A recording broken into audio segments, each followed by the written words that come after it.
Good evening friends, आप सभी का पुनः स्वागत है आपके अपने YouTube channel study with DSR ji पे। आज के इस वीडियो में महाजनपद काल से संबंधित 35 महत्वपूर्ण प्रश्नों को डिस्कस करेंगे और ये पूरे महाजनपद काल प्रकरण से निचोड़ कर प्रश्नों को सिलेक्शन किया गया है। तो आप सभी लोग इस वीडियो को पूरा देखें और अंत में बताएं कि वीडियो आपको कैसा लगा। तो आइए शुरू करते हैं आज का वीडियो। उग्रसेन किसे कहा जाता था? Option A Mahapadmananda, option B Ghanananda, option C Shishunaga, option D Bimbisara. तो इस प्रश्न का राइट आंसर होगा ऑप्शन ए महापद्मनंद, और इन्हें नंद वंश का संस्थापक भी कहा जाता है। अगला क्वेश्चन नंबर 2, सिकंदर के साथ भारत आने वाला इतिहासकार नहीं था, यानी निम्नलिखित इतिहासकारों में से कौन सा ऐसा इतिहासकार था जो सिकंदर के साथ भारत नहीं आया था? Option A Nearchus, option B Onesicritus, option C Aristobulus, option D Herodotus. तो इस प्रश्न का राइट आंसर होगा ऑप्शन डी हेरोडोटस। जो था वो सिकंदर के साथ भारत आने वाला इतिहासकार नहीं था और इसे इतिहास का जनक भी कहा जाता है। अगला क्वेश्चन, महाजनपद काल में श्रेणियों के संचालक को क्या कहा जाता था? ऑप्शन ए श्रेष्ठीन, ऑप्शन बी सेठ, ऑप्शन सी ज्येष्ठक, ऑप्शन डी ग्राम भोजक। तो इस प्रश्न का राइट आंसर होगा ऑप्शन ए श्रेष्ठीन। श्रेणियों के संचालक को श्रेष्ठीन कहा जाता था। अगला क्वेश्चन, गृहपति का क्या अर्थ है? ऑप्शन ए धनी किसान, ऑप्शन बी धनी व्यापारी, ऑप्शन सी धनी व्यक्ति, ऑप्शन डी इनमें से कोई नहीं। तो इस प्रश्न का राइट आंसर होगा ऑप्शन ए धनी किसान को गृहपति कहा जाता था। अगला क्वेश्चन, मगध के किस प्रारंभिक शासक ने राज्यारोहण के लिए अपने पिता की हत्या की एवं इसी कारणवश अपने पुत्र द्वारा मारा गया? Option A Bimbisara, option B Ajatashatru, option C Udayana, option D Nagadashaka. तो इस प्रश्न का राइट आंसर होगा ऑप्शन बी अजातशत्रु। अगला क्वेश्चन नंबर 6, विश्व का पहला गणतंत्र वैशाली में किसके द्वारा स्थापित किया गया? Option A Maurya, option B Nanda, option C Gupta, option D Lichchhavi. तो इस प्रश्न का राइट आंसर होगा ऑप्शन डी लिच्छवी। वैशाली में पहला गणतंत्र लिच्छवी द्वारा स्थापित किया गया। क्वेश्चन नंबर 7 है, निम्न में से कौन एक बौद्ध ग्रंथ 16 महाजनपदों का उल्लेख करता है? ऑप्शन ए अंगुत्तर निकाय, ऑप्शन बी मंजिम निकाय, ऑप्शन सी खुद्दक निकाय, ऑप्शन डी दीघ निकाय। तो इस प्रश्न का राइट आंसर होगा ऑप्शन ए अंगुत्तर निकाय में 16 महाजनपदों का उल्लेख मिलता है और इसके अतिरिक्त जैन धर्म का एक ग्रंथ है भगवती सूत्र, उसमें भी इसका उल्लेख मिलता है। अगला क्वेश्चन नंबर 8 है, निम्नलिखित में से कौन एक मगध साम्राज्य की राजधानी नहीं रहा है? Option A Giribraj, option B Rajgriha, option C Pataliputra, option D Kaushambi.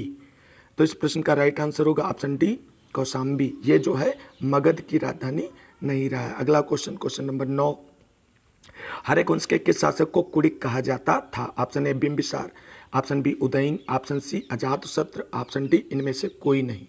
तो इस प्रश्न का राइट आंसर होगा ऑप्शन सी अजातशत्रु को कुड़िक कहा जाता था। अगला क्वेश्चन नंबर 10, किस शासक ने गंगा एवं सोन नदियों के संगम पर पाटलिपुत्र नामक नगर की स्थापना की? Option A Ajatashatru, option B Udayana, option C Ashoka, option D Ghanananda. तो इस प्रश्न का राइट आंसर होगा ऑप्शन बी उदयन जो था इसने सोन एवं गंगा नदियों के किनारे पाटलिपुत्र नगर की स्थापना की। क्वेश्चन नंबर 11, 323वीं ईसा पूर्व में सिकंदर महान की मृत्यु हुई थी, कहाँ हुई थी? ऑप्शन ए फारस में, ऑप्शन बी बेबीलोन में, ऑप्शन सी मेसिडोनिया में, ऑप्शन डी तक्षशिला में। तो इस प्रश्न का राइट आंसर होगा ऑप्शन बी बेबीलोन में उसकी मृत्यु हुई थी। अगला क्वेश्चन, सिकंदर महान एवं पोरस की सेनाओं ने निम्नलिखित में से किस नदी के आमने सामने वाले तटों पर पड़ाव डाला हुआ था? Option A Ravi, option B Jhelum, option C Sutlej, option D Chenab. तो इस प्रश्न का राइट आंसर होगा ऑप्शन बी झेलम नदी के किनारे। अगला क्वेश्चन, किस प्रकार का पाटरी मतलब मृदभांड भारत में द्वितीय नगरीकरण या शहरीकरण के प्रारंभ का प्रतीक माना गया? ऑप्शन ए गेरू रंग वाले मृदभांड, ऑप्शन बी चित्रित धूसर मृदभांड, ऑप्शन सी उत्तरी काले पालिशकृत बर्तन, ऑप्शन डी काले और लाल बर्तन। तो इस प्रश्न का राइट आंसर होगा ऑप्शन सी, ये जो है द्वितीय नगरीकरण के प्रारंभ का प्रतीक माना जाता है।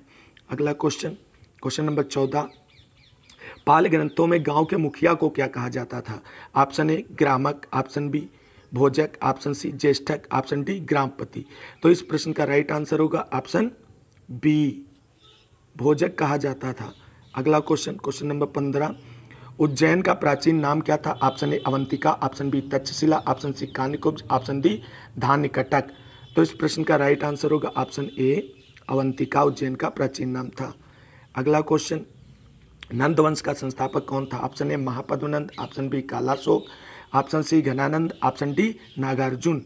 तो इस प्रश्न का राइट आंसर होगा ऑप्शन ए महापद्मनंद जो था ये नंद वंश का संस्थापक था, और ये जो घनानंद है ये इस वंश के अंतिम शासक थे, और इन्हीं को परास्त करके चंद्रगुप्त मौर्य ने मौर्य वंश की स्थापना करी थी। अगला क्वेश्चन, ग्रीक या यूनानी लेखकों द्वारा किसे अग्रमीज या जैंड्रमीज कहा गया है? Option A Ajatashatru, option B Kalashoka, option C Mahapadmananda, option D Ghanananda. तो इस प्रश्न का राइट आंसर होगा ऑप्शन डी घनानंद या घनानंद को यूनानी लेखकों द्वारा अग्रमीज या जैंड्रमीज कहा गया है। अगला क्वेश्चन, क्वेश्चन नंबर 18, प्राचीन भारत में दूसरा विदेशी आक्रमण एवं पहला यूरोपीय आक्रमण किनके द्वारा किया गया? ऑप्शन ए ईरानियों द्वारा, ऑप्शन बी यूनानियों द्वारा, ऑप्शन सी शकों द्वारा, ऑप्शन डी कुषाणों द्वारा। तो इस प्रश्न का राइट आंसर होगा ऑप्शन बी यूनानियों के द्वारा। अगला क्वेश्चन, प्राचीन भारत में पहला विदेशी आक्रमण किनके द्वारा किया गया था? ऑप्शन ए ईरानियों द्वारा, ऑप्शन बी यूनानियों द्वारा, ऑप्शन सी शकों द्वारा, ऑप्शन डी कुषाणों द्वारा।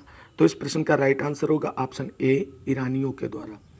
अगला क्वेश्चन, क्वेश्चन नंबर 20, सिकंदर ने भारत पर कब आक्रमण किया? ऑप्शन ए 326 ईसा पूर्व, ऑप्शन बी 326 ईस्वी, ऑप्शन सी 323 ईसा पूर्व, ऑप्शन डी 323 ईस्वी। तो इस प्रश्न का राइट आंसर क्या होगा? इस प्रश्न का राइट आंसर होगा ऑप्शन ये 326 ईसा पूर्व। अगला क्वेश्चन, मगध की प्रथम राजधानी कौन सी थी? Option A Pataliputra, option B Vaishali, option C Rajgriha, option D Champa.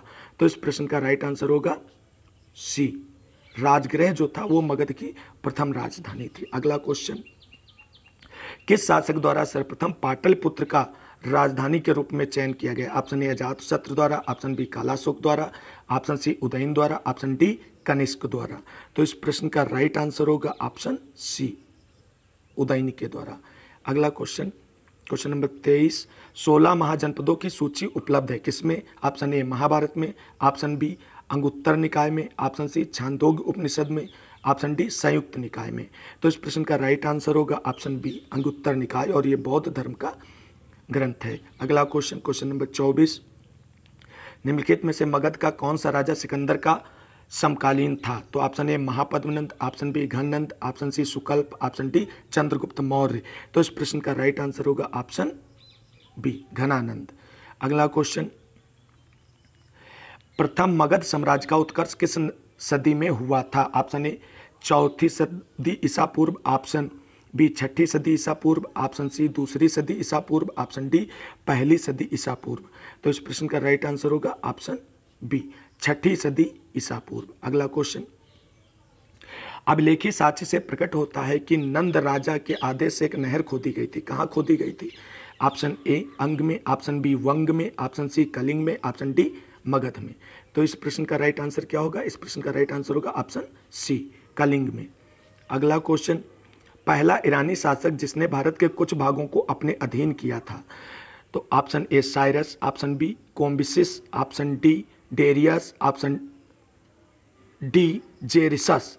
तो इस प्रश्न का राइट आंसर होगा ऑप्शन सी डेरियस जो है, डेरियस प्रथम, यानी दाराशिको भी इसे कहा जाता है। इसने जो है, या दार्यबाहु इसे कहा जाता है, इसने जो है भारत के कुछ भाग को अपने अधीन किया था। अगला क्वेश्चन, क्वेश्चन नंबर 28, मगध के राजा अजातशत्रु का सदैव किस गणराज्य के साथ युद्ध रहा? Option A Vaishali, option B Panchal, option C दोनों के साथ, ऑप्शन डी इनमें से किसी के साथ नहीं। तो इस प्रश्न का राइट आंसर होगा ऑप्शन ए वैशाली के साथ। अगला क्वेश्चन, नंद वंश का अंतिम सम्राट कौन था? महापद्मनंद, घननंद, कालाशोक या इनमें से कोई नहीं। तो इस प्रश्न का राइट आंसर होगा ऑप्शन बी घननंद या घनानंद, और इसी को चंद्रगुप्त मौर्य ने पराजित करके मौर्य साम्राज्य की स्थापना करी थी। भारत में सिक्कों या मुद्रा का प्रचलन कब हुआ? ऑप्शन ए अशोक के शासनकाल में, ऑप्शन बी कनिष्क के शासनकाल में, ऑप्शन सी 600 ईसा पूर्व में, ऑप्शन डी 300 ईसा पूर्व में। तो इस प्रश्न का राइट आंसर होगा ऑप्शन सी 600 ईसा पूर्व में। अगला क्वेश्चन, मगध सम्राट बिंबिसार ने अपने राजवैद्य जीवक को किस राज्य के राजा की चिकित्सा के लिए भेजा था? Option A Kaushal, option B Anga, option C Avant, option D Vaishali. तो इस प्रश्न का राइट आंसर होगा ऑप्शन सी अवंत। अगला क्वेश्चन, क्वेश्चन नंबर 32, किस शासक ने अवंत को जीतकर मगध का हिस्सा बना दिया? Option A Ajatashatru, option B Bimbisara, option C Shishunaga, option D Mahapadmananda. तो इस प्रश्न का राइट आंसर होगा ऑप्शन सी, शिशुनाग ने अवंत को जीतकर मगध का हिस्सा बना लिया था। अगला क्वेश्चन, किस मगध सम्राट ने अंग का विलय अपने राज्य में कर लिया? तो इस प्रश्न का right answer option C Udayana. अगला क्वेश्चन जो है, 6ठी सदी ईसा पूर्व के दौरान बड़े राज्यों के उदय का मुख्य कारण क्या था? ऑप्शन ए उत्तर प्रदेश और बिहार में व्यापक पैमाने पर लोहे का उपयोग, ऑप्शन बी जनजातीय समाज में अधिक व्यवस्थित जीवन का मार्ग प्रशस्त किया, ऑप्शन सी व्यापार एवं वाणिज्य का उल्लेखनीय विकास, ऑप्शन डी इनमें से कोई नहीं। तो इस प्रश्न का राइट आंसर होगा ऑप्शन ए, उत्तर प्रदेश और बिहार में व्यापक पैमाने पर लोहे का उपयोग। अगला क्वेश्चन, शिशुनाग ने किस राज्य का विलय मगध साम्राज्य में नहीं किया? इस प्रश्न को ध्यान रखना, क्या पूछ रहा है कि नहीं किया। तो option A Avanti, option B Vatsa, option C Koshal, option D Kashi. तो इस प्रश्न का राइट आंसर होगा काशी। अगला क्वेश्चन, सिकंदर के आक्रमण के समय उत्तर भारत पर निम्नलिखित राजाओं में से किस एक का शासन था? Option A Nanda, option B Maurya, option C Shunga, option D Kanva. तो इस प्रश्न का राइट आंसर होगा नंद वंश का शासन था। अगला क्वेश्चन, कौन सा एक ईसा पूर्व 6ठी सदी में प्रारंभ में भारत का सर्वाधिक शक्तिशाली नगर राज्य था? Option A Gandhara, option B Kamboja, option C Kashi, option D Magadha. तो इस प्रश्न का राइट आंसर होगा मगध, ये सबसे शक्तिशाली राज्य था।